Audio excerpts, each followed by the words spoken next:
Voilà. Il y a déjà peu de gens qui font des icônes de nos jours. Imaginez qu'une femme réalise des tapisseries à l'aiguille pour reproduire les images saintes. C'est unique. Dans cette entrevue réalisée par Christiane Rondeau, Gisèle Anita Branchot a repris cette technique et cette tradition qui était celle des moines et des moniales. Elle explique à Gilles-Claude Thériault pourquoi et comment elle s'y prend.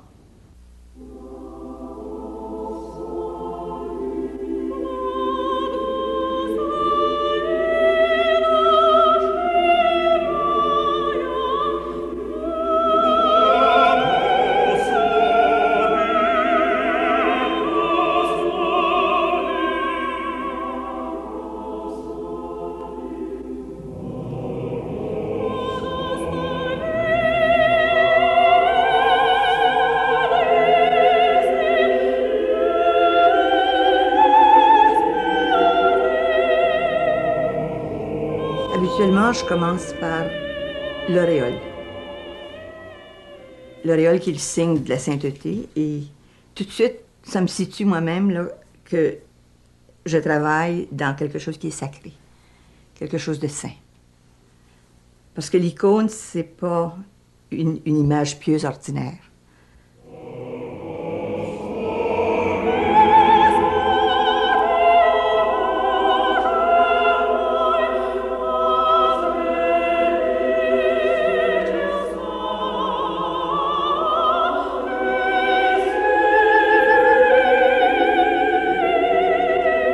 Simplement à regarder ce Christ-là et à le travailler, c'est une prière en elle-même. Tout est symbolique dans l'icône. Alors, ces symboles-là nous amènent à réfléchir et à prier constamment tout en faisant ça.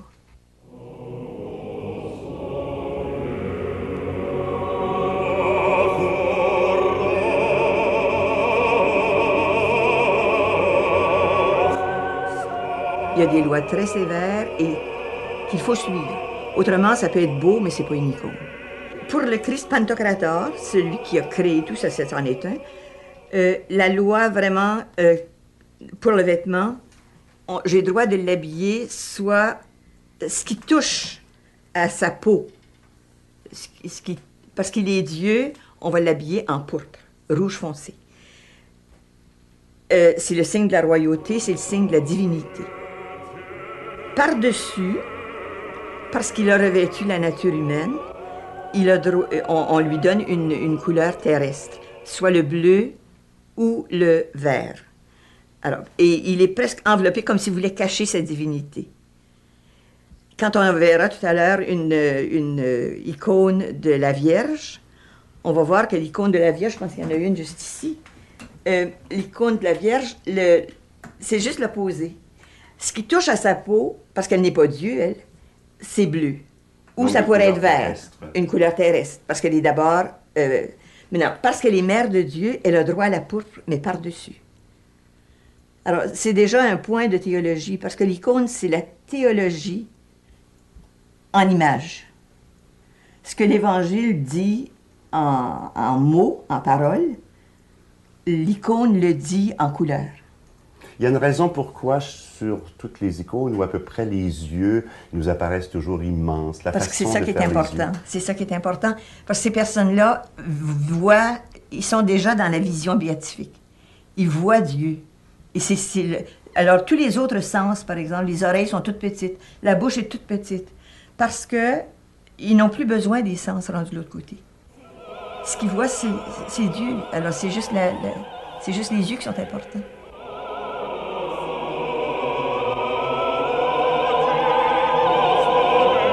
C'est pas nous, d'abord, qui regardons l'icône, c'est elle qui nous regarde. Et ça va expliquer en même temps toute une autre loi, la loi de la perspective. Dans des scènes d'Évangile, on va voir que la perspective, elle est tout à fait le contraire de ce qu'on voit dans les œuvres ordinaires. Le point de fuite s'en vient par en avant. Le point de fuite, c'est notre cœur. C'est le cœur de celui qui regarde l'icône.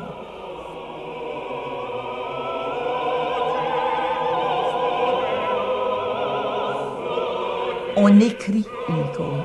Même avec la laine, on l'écrit. C'est Dieu qui nous parle à travers l'icône. Alors, on écoute l'icône, on la voit. on la lit.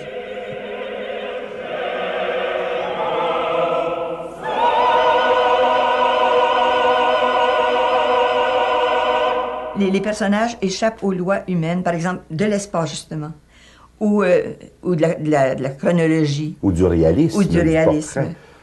Ça échappe à ça. Alors c'est pourquoi on voit, par exemple, dans des personnages, ils sont tous étirés, l'anatomie n'est pas respectée. Dans les structures, par exemple, des rochers qu'on voit, on se demande comment ça peut tenir, ça.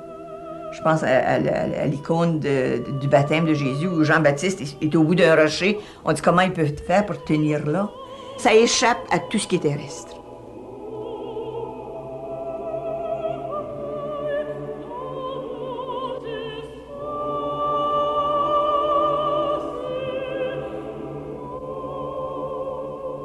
On n'essaie pas de faire un portrait.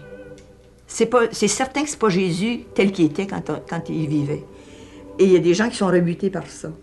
Et pourtant, il y a tellement à prendre, c'est tellement riche, puis il y a tellement à prendre pour nous dans l'icône. Par exemple, la dévotion à la Vierge, la Théotokos. Ce qui veut dire Mère de Dieu. Mère de Dieu, ça c'est. La Vierge, on la représente jamais seule. C'est une des lois, ça. La Vierge, on la représente avec l'enfant parce qu'elle n'a pas de raison d'être sinon à cause de Jésus.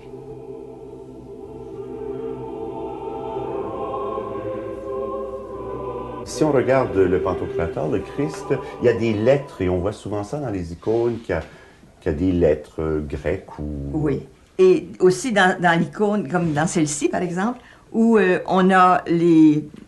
C'est le seul, le Pantocrator, qui, dans l'auréole, a une croix. C'est comme ça qu'on le reconnaît. S'il n'a pas la croix, c'est pas le Christ. Alors, et vous avez ici W-O-N, qui veut dire... je suis celui qui suis. Le étant, ça vient de Moïse, je pense. Et ensuite, ça c'est la dernière chose qu'on met, c'est le nom du personnage. Alors ici, c'est Jésus-Christ Sauveur.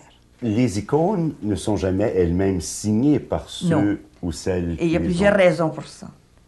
Vous ne signez pas vos Non, icônes. on ne signe pas l'icône. Et parfois, on sait, la plupart du temps, on ne sait pas de qui les a faites. Alors, ce document-là ne nous appartient pas. Alors, ça, c'est une des raisons. Ensuite, la personnalité. Le nom signifie la personnalité. Et la personnalité de l'auteur doit s'effacer.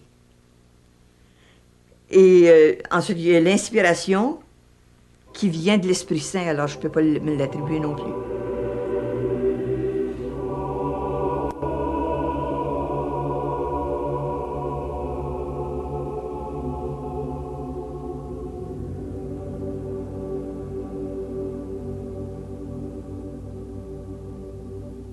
Le fait de créer des icônes à l'aiguille, est-ce que vous êtes unique à travailler de cette façon-là? Mais il y en a peut-être d'autres sur la Terre, mais moi, je n'en connais pas. Alors, j'ai commencé, c'est des choses profanes. Et c'est rien que longtemps après que j'ai commencé à faire des icônes. Mais j'ai quand même maîtrisé une certaine technique. Puis ceux qui étaient là ont trouvé ça beau, alors j'ai continué un peu dans ça. Mais j'avais pas tellement de temps. Puis... j'ai laissé, j'en faisais un peu de temps en temps quand je pouvais. Mais quand j'ai pris ma retraite, là, ça m'a tenté de recommencer. Et un an après, là, j'ai dit, si j'avais un peu plus d'audace, je me lancerais dans une icône. Il y en a qui disent que c'est même pas une icône, mais en tout cas, moi, je pense que c'en est. Et oui, est-ce que c'est de l'artisanat, est-ce que c'est de l'art, je ne le sais pas. Mais en tout cas, moi, ça me plaît. Et je pense que j'aurais jamais pu trouver un moyen de passer mes vieux jours meilleur que celui que j'ai actuellement. Puisque je travaille, je fais ça à temps plein. Je commence le matin à 8 heures, puis souvent le soir, je continue. Je peux faire 8, 10 heures, 12 heures par jour. Et ça peut me prendre 3 semaines, 1 mois, à faire une icône, une grande, là, d'une scène, un mystère. C'est très gratifiant aussi. Ensuite, je me mets toujours une petite musique douce, une musique byzantine ou une musique douce. Et juste faire ça, juste, je sais pas, il y a quelque chose là-dedans qui me réjouit et rien qu'à voir ça. Puis ensuite, après que c'est fait, quelqu'un me dit, oh, j'ai acheté ça, je prie tellement bien devant ça. Et tu dis, tu as fait ça avec tes mains à toi, de rien, et tu sais, ça aide les gens à prier. À certains moments, ça me bouleverse, ça. Mais ça me réjouit aussi.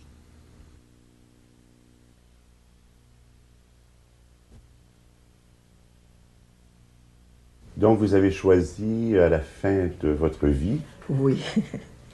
de travailler l'icône. C'est une façon pour vous de vous préparer... Oui, oui. Puis j'aurais pas pu en trouver de meilleur, je pense. C'est que... On travaille avec le divin, quoi. On travaille avec Moi, j'espère, en tout cas, puis souvent je le dis en faisant l'icône, en faisant ma tapisserie, là. Là, je revais ce personnage-là de lumière et tout ça, puis ses parents dedans, bien, fait pareil avec moi, tu sais. J'espère, moi aussi, être revêtue de splendeur, mes parents dedans, que ça paraisse aussi.